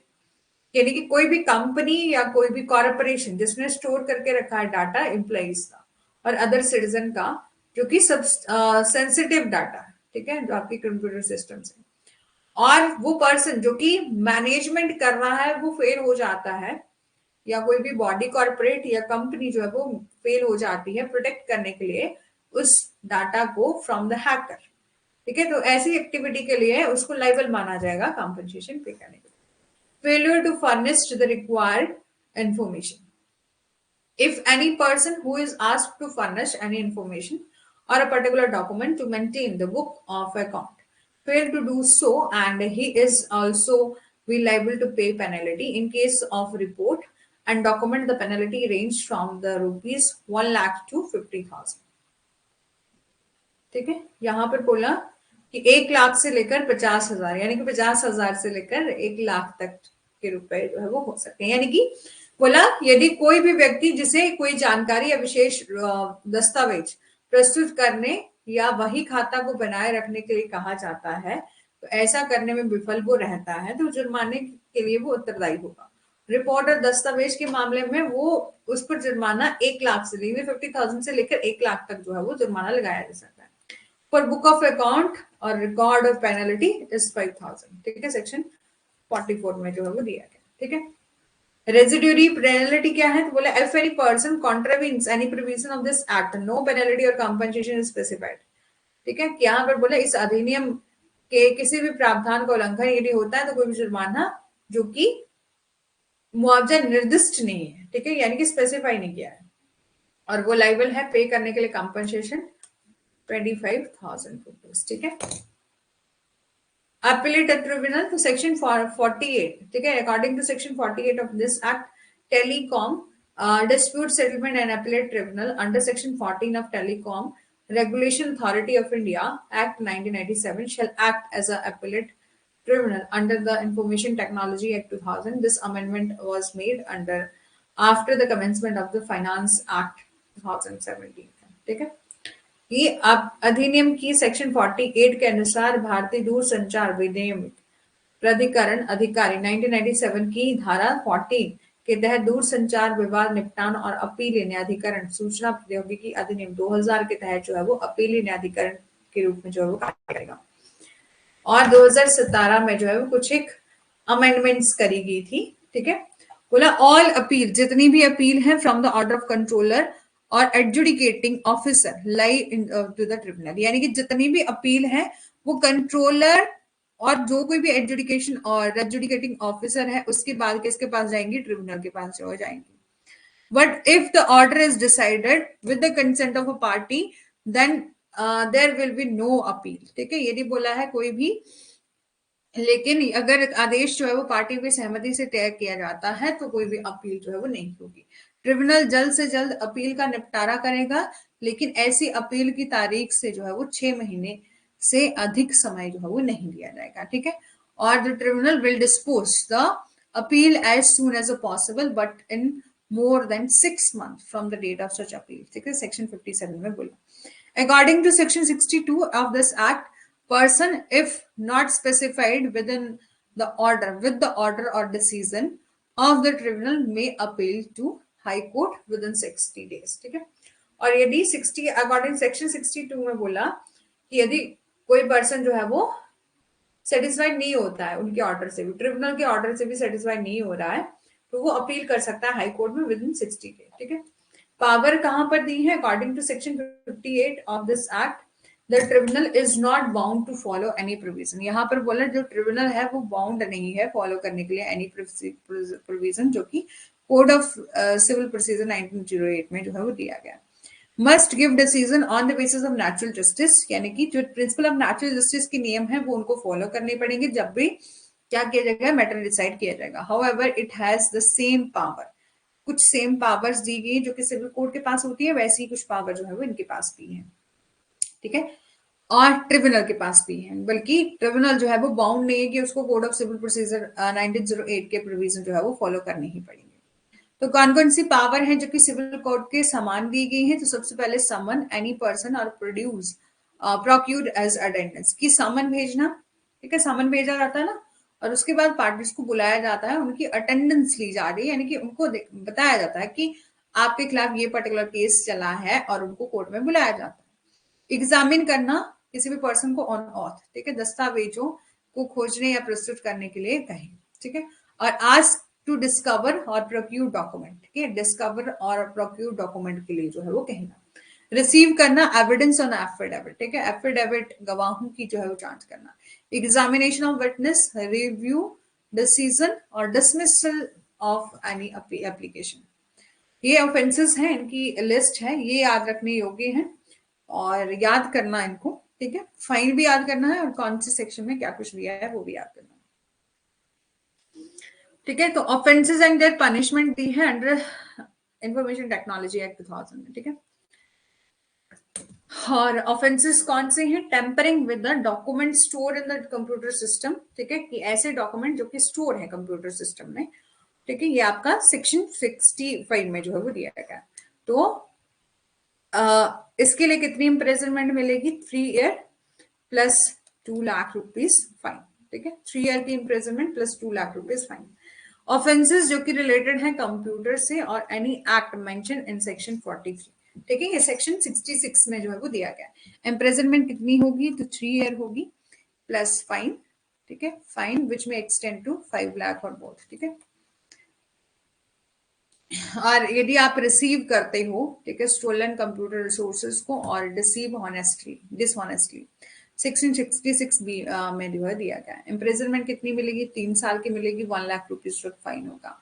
आइडेंटिटी थेफ्ट, ठीक है, आइडेंटिटी थेफ्ट के लिए सेक्शन 66 सी में जो है वो दिया गया है और imprisonment 3 year plus fine 1 lakh और बोथ। और cheating by personation section 66 B, either imprisonment for 3 years or fine of 1 lakh rupees or both. Violation of a privacy, section 66E, either imprisonment of 3 years or a fine or 2 lakh rupees both. Cyber terrorism के बारे में पूछा जाता है, section 66F में दिया गया है, ठीक है, एक बार क्वेश्चन आया भी था, पीवाईक्यू है ये, ठीक है। तो साइबर टेररिज्म कहां पर दिया गया है? तो ये आपका सेक्शन 66F में दिया गया है, इसके लिए लाइफ इम्प्रिजनमेंट जो है वो मिलती है। ट्रांसमिटिंग ऑब्सीन मटेरियल, ठीक है, ऑब्सीन कुछ ऐसे ऑब्सीन मटेरियल है जिसको इलेक्ट्रॉनिक फॉर्म में जो है वो क्या किया जा रहा है? ट्रांसमिट किया जा रहा है, सेक्शन 67 में दिया गया है। इम्प्रिजनमेंट कितनी होगी? 5 ईयर होगी प्लस फाइन होगा आपका 10 लाख रुपीज। ट्रांसमिशन करना of any material containing sexually explicit act through an electronic mode, section 67A, imprisonment of 7 year और fine of rupees 10 lakh rupees, ठीक है। और depicting children in sexually explicit from and transmitting such material through the electronic mode, section 67B में जो है वो दिया गया। imprisonment कितनी है? 7 year प्लस फाइन कितना है? 10 लाख रुपीज है। Failure to preserve and retain the information by intermediaries, ठीक है, कि फेल्यूर टू प्रिजर्व, आप जो है वो फेल हो गए इसको प्रिजर्व करने के लिए, उस इंफॉर्मेशन को प्रिजर्व करने के लिए जो कि रिटेन करी गई थी information by the intermediary, section 67C में जो है वो दिया इम्प्रिजनमेंट फॉर 3 ईयर फाइन, ठीक है। एक केस है, लैंडमार्क केस है, लैंडमार्क जजमेंट है, जो कि आपका इंफॉर्मेशन टेक्नोलॉजी एक्ट 2000 से है। Shreya Singhal versus Union of India 2015 का मामला है, ठीक है, 2015 का मामला। फैक्ट क्या थे कि इस मामले में शिवसेना के एक राजनीतिक नेता की मौत के बाद मुंबई में बंद के मुद्दे पर जो है वो ऑनलाइन टिप्पणी पोस्ट करने के लिए दो लड़कियों को गिरफ्तार किया गया, यानी कि टू लड़कियों ने ना, मतलब टू गर्ल्स ने को अरेस्ट किया गया। क्यों? क्योंकि उन्होंने पोस्ट किया था कोई कमेंट ऑनलाइन, ठीक है। और issue of shut down in Mumbai after the death of political leader of Shiv Sena, ठीक है। तो they were charge under section 66A for the posting of offensive comment, ठीक है, इन इलेक्ट्रॉनिक फॉर्म। अब देखो, पॉलिटिकल लीडर था कोई, है ना, शिवसेना, उसकी डेथ हो गई, ठीक है, जिसके कारण जो है वो मुंबई को शट डाउन कर दिया, यानी कि बंद कर दिया, ठीक है। लॉकडाउन लगा था ना, वैसे बंद कर दिया। और इसके रिगार्डिंग जो है वो टू गर्ल्स ने कुछ कमेंट पोस्ट किया, ऑनलाइन माध्यम से पोस्ट किया, और इसलिए उन लड़कियों को अरेस्ट कर लिया गया। और ये कहा गया कि under section 66A for posting the offensive comment in electronic form, कि इन्होंने इलेक्ट्रॉनिक फॉर्म में कोई ऑफेंसिव कमेंट जो है वो किया है। As a result, the constitutional validity of this section was challenged in the Supreme Court, stating that the infringement upon the Article 19 of the Constitution. और ये नतीजन क्या हुआ, इस धारा, जो इनको अरेस्ट किया गया है, इनको धारा की संवैधानिक वैधता को सुप्रीम कोर्ट में चुनौती दी। किसकी? सेक्शन 66A की वैधता की मतलब चुनौती दी, और ये कहा गया कि ये चीज जो है वो हमें अरेस्ट कर दिया, कि आपने सिर्फ एक कमेंट पोस्ट करा है, उसकी बेस पर जो है वो हमें अरेस्ट कर दिया गया, क्योंकि कहीं ना कहीं हमारे आर्टिकल 19 का उल्लंघन है। अब इशू क्या था कि whether 66A is constitutionally valid or not, क्या जो आपका सेक्शन 66A है ये वैलिड है या नहीं। जजमेंट क्या आया? The court in this case, ठीक है, जजमेंट क्या आया? The court in this case observe that the language of section is ambiguous or vague, which violate the freedom of speech and expression of the citizen। यहाँ पर कहा कि न्यायालय ने इस धारा की भाषा को अस्पष्ट और ये कहा कि आपकी जो लैंग्वेज है इस सेक्शन की 66A की, वो एम्बिगुअस है और वेग है, ठीक है, और जो कि नागरिकों की भाषण और अभिव्यक्ति की स्वतंत्रता का उल्लंघन करती है। इसके बाद इसने इस आधार पर पूरी धारा को रद्द कर दिया, और इस संविधान, और ये कि संविधान के अनुच्छेद 19 का उल्लंघन है। और इसने कहा कि धारा पुलिस अधिकारियों को किसी भी व्यक्ति को गिरफ्तार करने का अधिकार देती है जिसके बारे में उन्हें लगता है, और उसने कुछ भी आपत्तिजनक पोस्ट या मैसेज किया है, चूंकि एक क्या है, आक्रामक शब्द का अधीन, यहाँ बोला कि चूंकि ये वर्ड ऑफेंसिव जो है वो आपका कहीं भी डिफाइन नहीं करा गया, ठीक है, ऑफेंसिव वर्ड आपका डिफाइन नहीं करा गया इस एक्ट में। They interpreted differently in each cases, की ईच अलग अलग केस में जो है वो इसको अलग अलग रूप में जो इंटरप्रेट किया जाता है।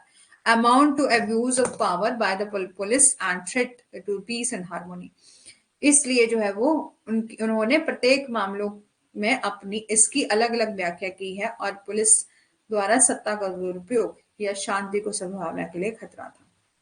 एक और केस है, MS Gujarat Petrosynthese limited and Rajendra Prasad Yadav versus Union of India 2014 का मामला है।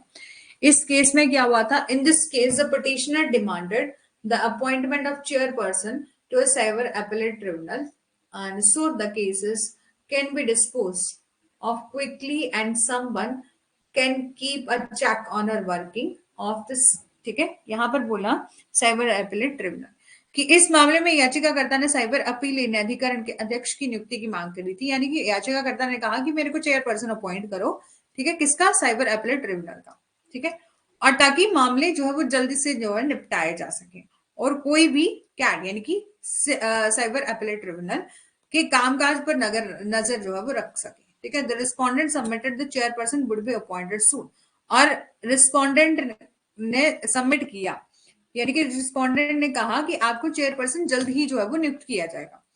इश्यू क्या उठा कि appointment of chairperson of cyber appellate tribunal, ठीक है, इशू क्या था कि सिविल अपीलेट ट्रिब्यूनल के अध्यक्ष की जो है वो नियुक्ति की जाएगी। ठीक है, और द कोर्ट ने ये ऑर्डर किया कि appointment of chairperson and must see this as a matter of urgency and take into account of section 53।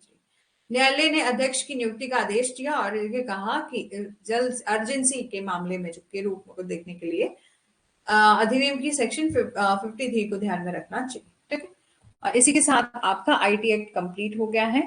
मेरे को जल्दी से बताएंगे कि समझ आ गया है या नहीं आया। ठीक है, चलो क्वेश्चन कर लेते हैं थोड़े से। ठीक है, कल से हम न्यू यूनिट 10 जो है वो स्टार्ट करेंगे। ठीक है, सबसे पहले क्वेश्चन देखिए, the act of causing death to a person who has committed or attempted to commit house breaking by night is known as marginal excess of right to the private defense. Option number B है purported exercise of right of the self defense. Option number C है murder, and no detected objectivity would be possible to weight the capability culpability. ठीक है, दोष के को तोलने के लिए कोई अलग निष्पक्षता संभव जो है वो नहीं होती। जल्दी से आंसर बताओ। ठीक है, आंसर बताएंगे जल्दी से। Option number B is the right answer. ठीक है, आत्मरक्षा के अधिकार का कथित प्रयोग। चलो इस क्वेश्चन का राइट आंसर बताओ, इजी है ये। A 7-judge bench of the Supreme Court considered the scope of industry and laid down a triple test formula in one of the following. कौन से केस में जो है वो ट्रिपल टेस्ट फॉर्मूला निर्धारित करा गया था? ठीक है, क्वेश्चन नहीं है, क्या हुआ रेखा जी?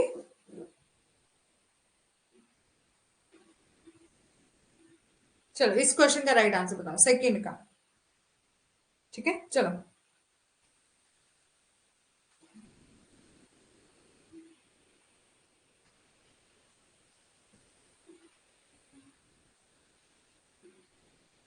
कोई बात नहीं। ठीक है, कोई बात नहीं।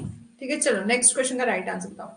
7-judge bench of the Supreme Court considered the scope of industry, lay down the triple test formula in one of the following. ठीक है, चलो आज ना मेरी खुद की तबीयत ठीक नहीं है। Option number B Bangalore water supply versus Rajappa AIR 1978 supreme court. ठीक है, नेक्स्ट क्वेश्चन का राइट आंसर बताओ। Out of the following one of the mode is not a dispute settlement under the industrial dispute act 1947। ठीक है, ये question जो है वो, चलो इसको option number C alternative dispute resolution. ठीक है, इस क्वेश्चन का राइट आंसर बताओ। ठीक है, वो आपका इंडस्ट्रियल डिस्प्यूट एक्ट से जो है वो क्वेश्चन आ गया था, लेकिन कोई बात नहीं, इस क्वेश्चन का राइट आंसर बताओ।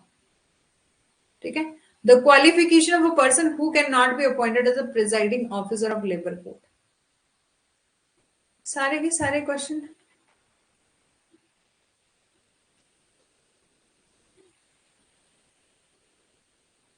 चलो इस 8th क्वेश्चन का राइट आंसर बताओ। ठीक है, 8th क्वेश्चन का राइट आंसर बताओ।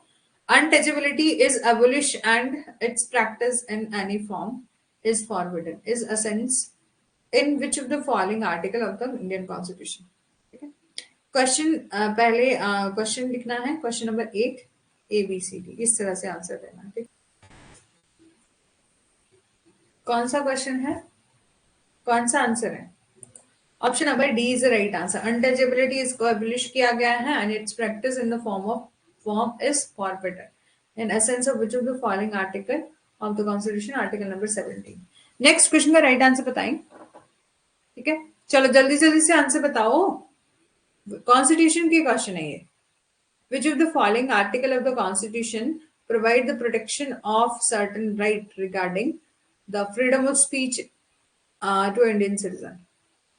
Article 18 clause 2, Article 18 clause 1, Article 19, Article 20। अच्छा, नेटवर्क प्रॉब्लम है मेरी साइड से, आपकी साइड से?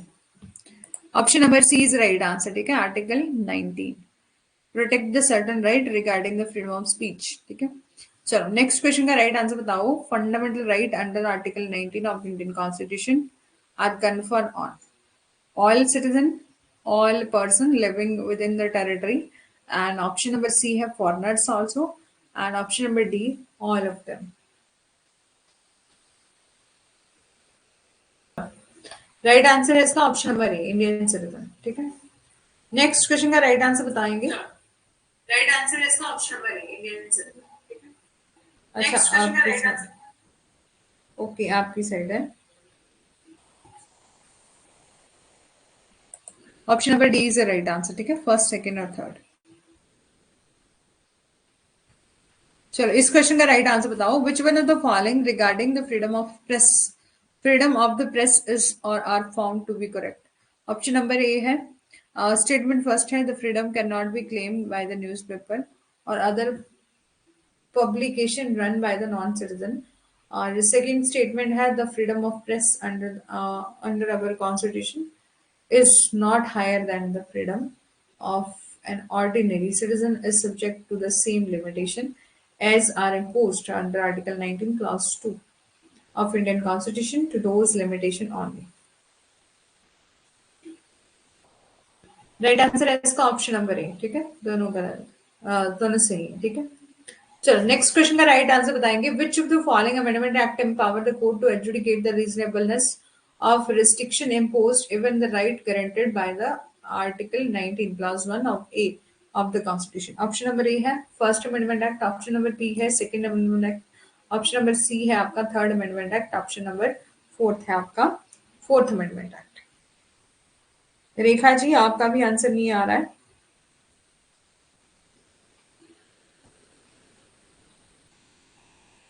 Option number A first amendment act.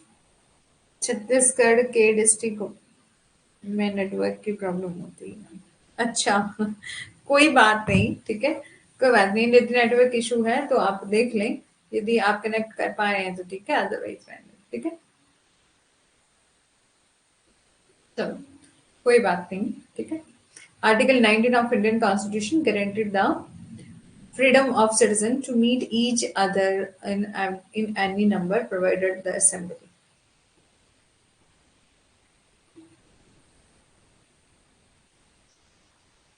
Option number D, both A and B। ठीक है, पेसेबल भी और अनआर्म, यानी कि असेंबली जो है वो पेसेबल होनी चाहिए और साथ ही जी बिना हथियारों की होनी चाहिए। ठीक है, नेक्स्ट क्वेश्चन का राइट आंसर बताओ। अरे बहुत लंबा क्वेश्चन है, चलो इस क्वेश्चन का राइट आंसर बताएंगे। By which of the following clause the freedom of right to freedom of movement is guaranteed under Indian constitution. Under article 19 class 1 C, article 19 class 1 B, article 19 class 1 A, article 19 class 1 D.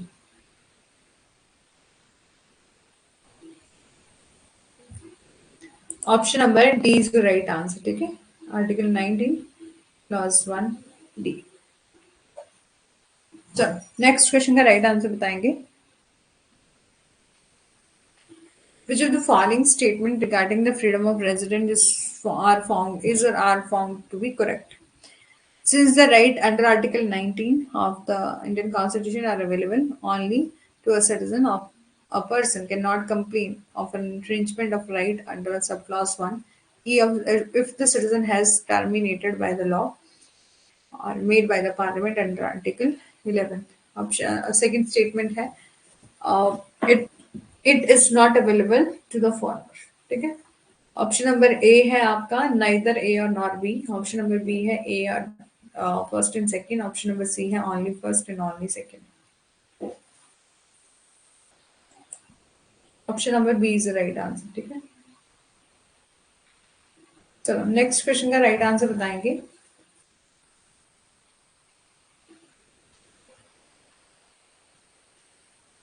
ठीक है, next question का right answer बताएंगे। Which of the following expression is और are implied under article 19 class 1 clause G of Indian constitution.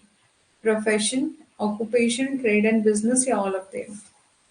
चलो right answer बताएंगे। Right answer इसका option number D, all of them is the right answer. ठीक है, next question है article 20 clause 3 of Indian Constitution about accused immunity from being compelled to witness against himself. This clause gives the protection to a person accused of the offense or against compulsion to be a witness against himself या all of them या ठीक है हिंदी में देखेंगे तो बोला संविधान भारतीय संविधान का अनुच्छेद 20 क्लास 3 आरोपी को खुद के खिलाफ गवाह बनने के लिए मजबूर होने से छूट के बारे में है ठीक है a person accused of an offense against a compulsion to be a witness or against himself and option number D all of them option number D all of them is the right answer ठीक है next question का right answer बताएंगे question number 20 which one of the following are an essential ingredient of an clause of the clause 3 of article 20 of Indian constitution compulsion confession और prohibition both A and B ठीक है जल्दी से right answer बताएंगे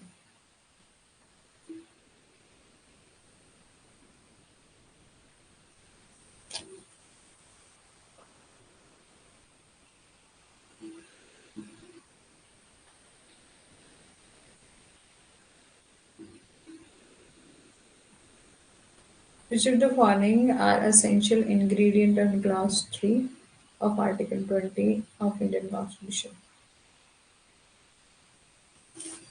option number A is the right answer compulsion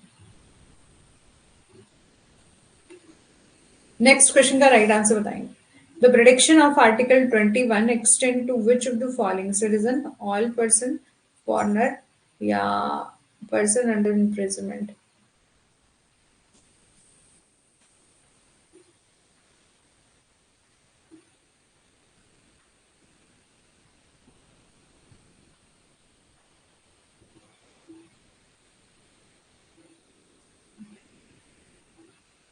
option number B is the right answer ठीक है बहुत बढ़िया नेक्स्ट क्वेश्चन का राइट आंसर बताएंगे which one of the following can be included in the right to life under article 21 of Indian constitution option number A है right of a person not to be subject to bounded labor or unfair condition of labor.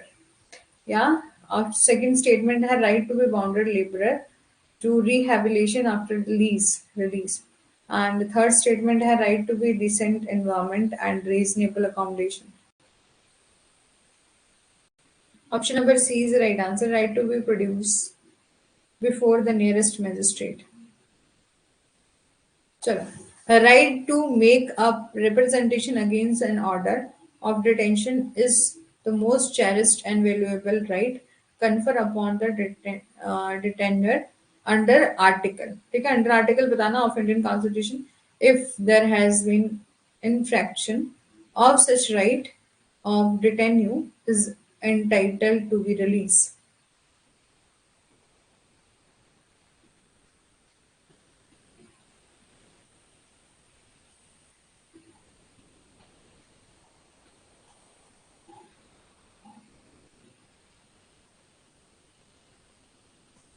Hindi में भी देखेंगे हिरासत के आदेश के विरुद्ध अभ्यावेदन करने का अधिकार भारतीय संविधान के आर्टिकल के तहत किसी बंदी को दिया गया है और सबसे प्रिय मूल्यवान अधिकार इस तरह के अधिकार का उल्लंघन हुआ तो बंदी रिहा होने का हकदार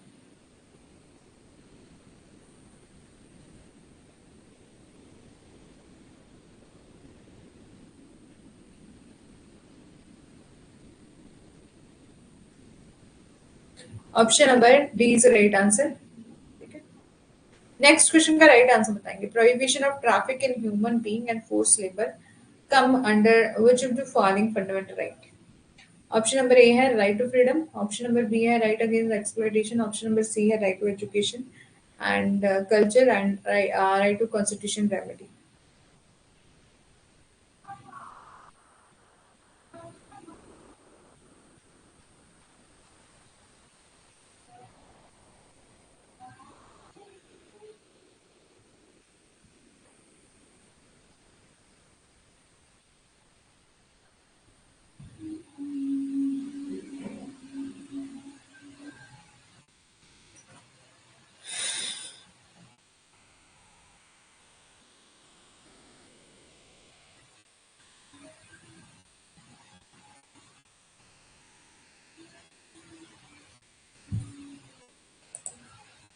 right against exploitation is the right answer, ठीक है। नेक्स्ट क्वेश्चन है लेबरर और service executed by the government or a person in power within the giving remuneration of for it. It is term as option number A है force labour, option number B है beggar, option number C है unemployed, option number D है none of the.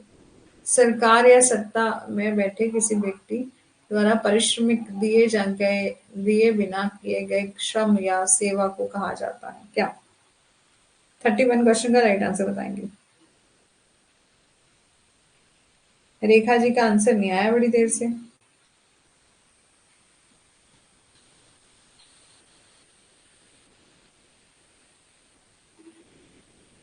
Option number B is right answer, beggar. Next question का right answer बताना है। Under which of the following article of Indian constitution state no पर child below the age of 14 year shall be employed in work in any factory or mine or engaged in any other hazardous employed।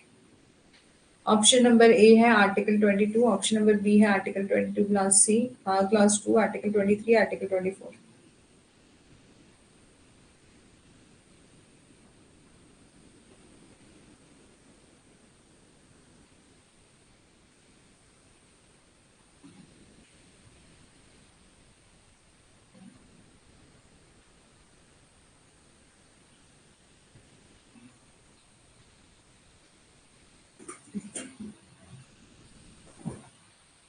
Option number D is right answer, ठीक है। Next question का right answer बताएंगे। Under right to freedom of religion is contain in which of the following article of Indian constitution? Article 25 to 28, article 29 30, article 32 and article 19 to 22।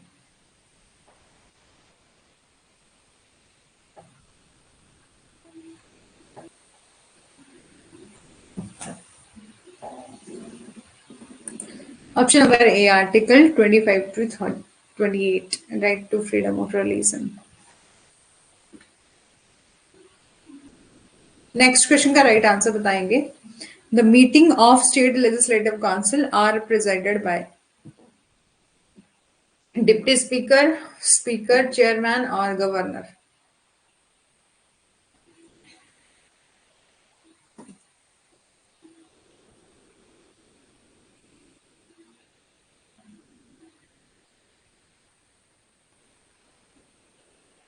Deputy speaker, speaker, chairman और governor.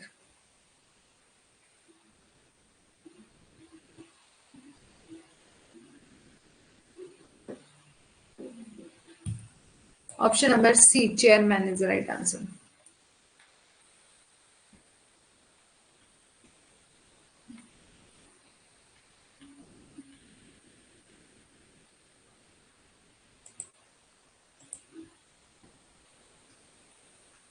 इतनी जल्दी समाप्त हो गए question?